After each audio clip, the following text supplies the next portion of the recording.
তো hello everyone, কেমন আছো তোমরা? আশা করি ভালো আছো। আমিও খুব ভালো আছি। তো নিয়ে চলে এসেছি আমাদের বাড়ির মহাবীর পুজোর সেকেন্ড ব্লগ। তো রাত্রেবেলা কাটাকাটি কিন্তু আমাদের বাড়িতে কমপ্লিট করে রাখতে হয়েছে। অ্যান্ড পরের দিনকে আমি সকাল সকাল উঠে রেডি হওয়া শুরু করে দিয়েছি, যেহেতু আমরা সকালবেলা জল ভরতে যাব। আর বাইরে বেরিয়ে দেখি যে বাইরে কিন্তু ভোগ রান্না শুরু হয়ে গেছে। আগের ভিডিওটাতে কিন্তু তোমরা খুব ভালোবাসা দিয়েছো, সেই জন্য থ্যাংক ইউ সো মাচ। তো এইভাবেই তোমরা সাপোর্ট করো। আর এই যে আমাদের বজরংবলী, তো সবাই দেখতেই পাচ্ছ রেডি হয়ে বেরিয়ে পড়েছে। আর কিছুজন রেডি হওয়া বাকি ছিল এবং তারাও রেডি হয়ে গেছে। তো আমরা সবাই মিলে বেরিয়ে পড়েছি। সবাইকে কেমন লাগছে কমেন্টে কিন্তু জানাতে তোমরা ভুলে যেও না। তো দেখতেই পাচ্ছ সবাই মিলে আনন্দ করতে করতে বেরিয়ে পড়েছি। আর তোমাদের সাথে গল্প করতে করতে দেখো আমরা কিন্তু গঙ্গার ঘাটে পৌঁছেও গেছি। এই পুজোর দিনের জন্য কিন্তু আমরা অনেক দিন ধরে অপেক্ষা করছিলাম। তো দেখতে দেখতে পুজোর দিন চলে এসেছে। তো খুশি তো আমরা প্রচুর। গঙ্গায় এসেই কিন্তু জল ছোটাছুটি শুরু হয়ে গেছে। আর এখানে পান মিষ্টি দিয়ে মা গঙ্গাকে নিমন্ত্রণ করা হচ্ছে এবং সবাই স্নান ছেড়ে যাদের যাদের মানত ছিল তারা ডন্ডি কাটতে কাটতে বাড়ির দিকে রওনা দেওয়া শুরু করেছে এবং গঙ্গা মাকে প্রণাম করে ঠাকুরের ঘাটে জল ভরা হচ্ছে। আর যে জল ভরেছে সেটা আমার হচ্ছে কাকা শ্বশুর। উনি গঙ্গা থেকে জল নিয়ে বাড়ির দিকে রওনা দিল। গঙ্গা হচ্ছে প্রায় আমাদের বাড়ি থেকে 1.5 কিলোমিটার। আর ছোট ছোট বাচ্চাগুলোকে নিয়ে আসা হয়েছিল, তাই আমরা টোটো করেই বাড়ির দিকে রওনা দিয়েছি। আর দেখো দেখতে দেখতে কিন্তু কাকা চলে এসছে। আর দেখতেই পাচ্ছ ওরা ডন্ডি দিতে দিতে আসছে। এটা কিন্তু অনেকক্ষণ পরের ক্লিপ। মন থেকে চাওয়া জিনিস পাওয়ার পর সত্যি খুব ভালো লাগে। এবং আমাদের বাড়ির বজরংবলীর কাছে মন থেকে চাওয়া জিনিস কিন্তু প্রত্যেকবার সবার পূরণ হয়েছে।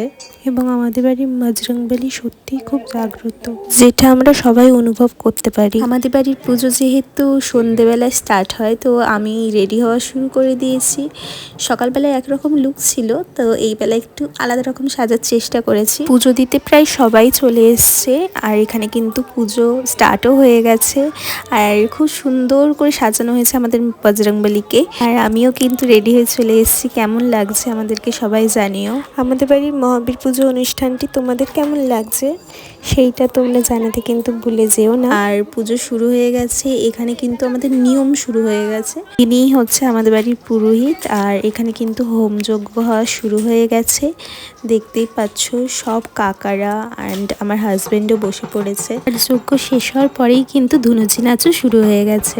এবং আমাদের বাড়ির পুজোতে কিন্তু আমরা খুব আনন্দ করে দিনটাকে কাটাই। আর এই যে পুষ্পাঞ্জলি শুরু হয়ে গেছে এবং সবাই বসে পুজো দেখছে। এবং প্রত্যেক বছরের মতো এই বছরও আমাদের এখানে বসে ভোগ প্রসাদ খাওয়ানো হয়। তো অনেকেই চলে এসছে ভোগ প্রসাদ খেতে। আর এই ভোগ প্রসাদের আয়োজন কিন্তু আমরা বাড়ির সবাই মিলেই করি। আর এইদিকে পুজোর নিয়ম প্রায় শেষের পথে। তো এখানে আমাদেরকে তিলক লাগানো হচ্ছিল। আর এই যে আমাদের সবার প্রিয় ছোট্ট গপু, তো গপুকে পুজো দেখানোর জন্য আমার হাজবেন্ড নিয়ে এসছে। এবং পুজো কমপ্লিট হওয়ার পরেই কিন্তু আমরা বোম বাজি সব কিছু ফাটানো শুরু করে দিয়েছি। দেখতেই পাচ্ছ এই দিনটা আমরা খুব বড় করে সেলিব্রেট করি। তোমাদের সাথে গল্প করতে করতে কিন্তু প্রায় আমরা শেষের পথে। আর এইদিকে কিন্তু রং মশাল জ্বালানো হচ্ছে আর ওইদিকে কিন্তু নাচানাচিও শুরু হয়ে গেছে। এবং খুব খুব খুব আনন্দ করে আমরা এই দিনটাকে কাটিয়েছি। আর এখানে আমার জেঠি শাশুড়ি এবং এটা আমার মা দুজন মিলে হাত ধরে নাচানাচি করছিল। তোমাদের সাথে শেয়ার করলাম। তোমাদের কেমন লাগলো জানাতে কিন্তু আমাকে ভুলে যেও না। জয় বজরংবলী বলে ব্লগটা এখানেই শেষ করলাম। Subscribe, like, follow and share, never miss update.